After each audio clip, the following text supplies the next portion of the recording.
Good evening, everyone. Yeah, I'm going live, as I quite often do at this time. I've got some vague ideas about what to talk about, which is why I ended up with such a crazy title. Because, as with a lot of my lives, so I'm just closing some stuff down because I've got way too many tabs open like normal. I'd sort of got thinking about what stuff has really helped me recently, and why. Hi, Donna. So I thought I'd just talk a bit about my crazy obsession with acronyms.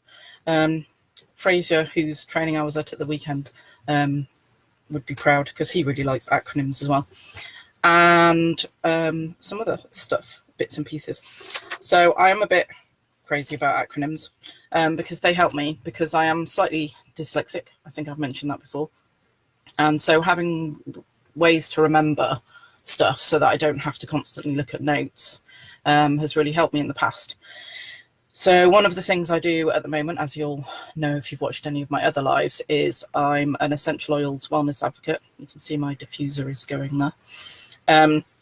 And one of the way I do my essential oils class, so telling other people about why I use the brand that I do, is I do an introduction to essential oils class, and I'm hoping to expand to do other things as well. And I set that up with 3-letter abbreviations to help me so that I don't have to constantly look at my notes. So I do set, sit, and sew as just an example. So I talk about the safety of why the oils are safe, how effective they are, and the fact that they're triple targeted, so they can target your physiology, emotions, and I think spiritual side as well. So that's the set. And then the 3 ways you can use them, which is smell, internal, and topical. So that's the sit. And then I talk about the way that my multi-level marketing company that I'm in supports the people who join their organization, but also supports the grower of the oils, and that you can be empowered to help yourself and your family, or there's a business opportunity, so you can do so with an E, also with an O. So clever. And then how you can go about getting the oils, which is a wholesale account, and what that's worth to you, so a double W as well. So I've been thinking about sort of 2019. Now I know you're not supposed to talk about the C word before it's December, and you're definitely not supposed to talk about New Year when it's not even December.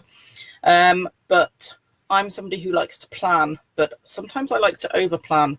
So I thought I'd talk a bit about a methodology that my husband uses in his work called agile. So it's sort of a different way of doing project management, because project management is sort of a bit outdated and sometimes leads to quite a few problems, because you have to do all your requirements up front and give a time scale of how long it's going to take to do something, and that doesn't always work. And there's a lot of designing and documenting up front, sometimes too much, and those things don't get delivered, and then people get told off because they haven't delivered what they're supposed to have. So I've been looking at ways to sort of keep myself accountable, and I've thought about using agile. And what I really like about it is the requirements that you'd normally do, because I've got an IT background. So somebody would come to you and say, I want a software project like this, blah, blah, blah. You'd sort out the requirements, and then there'd be a big Gantt chart about this is how long it's going to take, and this is how many developers we need, and you're going to get it in like 12 months time, and it's going to cost this amount. That's the sort of outdated version. And now what they try and do in quite a few organizations who are a lot more with it is use agile. And so you have user stories, which are the requirements, and then you work on a user story, and you don't move on to the next one until you've implemented the first user story. So I'm looking at ways of using that in with sort of accountability for myself, but also not getting too overwhelmed with putting too much on myself. So going, I've really got to do this by that time, and then you run out of time, and family things take over, and you end up beating yourself up because you haven't done what you said you're going to do, blah, blah, blah. So I thought I'd just fit that in there. But what I like is I find it really easy to think, because they talk about sprints and stories. So obviously there's a sort of wordplay thing going on there. And as you've just seen, I really like acronyms. But one of the things I want to be doing in the new year, I'm not allowed to say new year, but is I'm going to be setting up a gathering of people who want to learn more about essential oils, and especially those who might already have some and don't quite know how to use them, or anybody who's been to my previous classes before or stuff like that. And so I'm putting a call to action to anybody who watches this and wants to comment below, which would be really nice. And please comment if you're watching live or if you're new or you're watching it on replay, just so I know who saw what where. So I've had some ideas about getting a gathering together of people, so there can be things like showing you how to make a flu bomb, which is something that I've been using a lot recently and is a really good blend of oils to stop you getting colds and all that sort of stuff, but also how to use them in chocolates, how to use them in cooking, with cleaning products, stuff like that. So I'd really like some help with, if you can come up with a crazy name of the thing I could call my gathering of people that I'm hoping to get together in the new year, and also how often you would like that sort of thing if you are someone who's interested.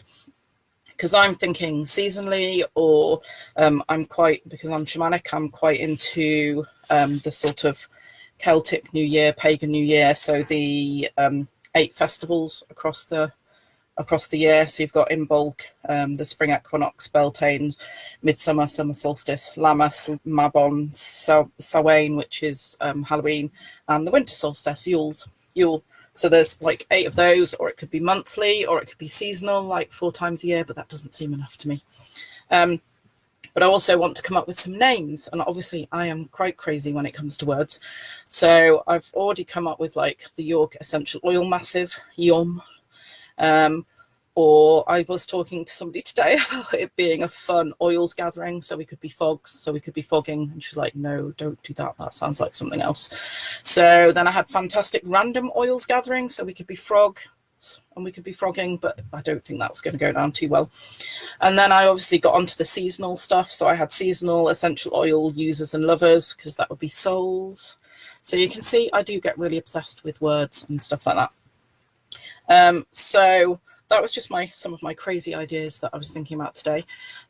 If you're interested in any oils gatherings that I'm going to organise in the new year, I've already got a couple of people interested who said they would host them around York. They are probably going to be based around York, because that's where I'm based. If you're someone who's got essential oils and wants to know a bit more about them, then obviously you'll be welcome to come along. But we've got to think about sort of venue and stuff, because if lots of people want to come, then hosting it in people's houses is probably not such a good idea. But I do have access to a really cool church hall just around the corner that I use for my classes already.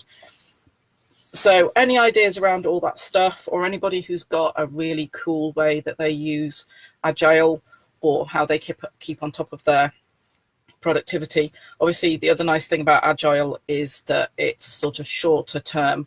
So I don't know if you've heard of all that sort of 90 days tracking. People say that if you start planning and doing lots of tracking over and above about 3 months, it just doesn't work for us as humans. So there's a big thing about 90 days, so it fits really well with that. So if anybody's got any sort of accountability ideas, or agile related things that they use for everyday tasks, or anybody wants to be an accountability partner so we could talk to each other and keep each other on track with anything we're doing, then just comment below. I'd love to hear from you. And that's me over and out. Okay, take care everyone. Bye.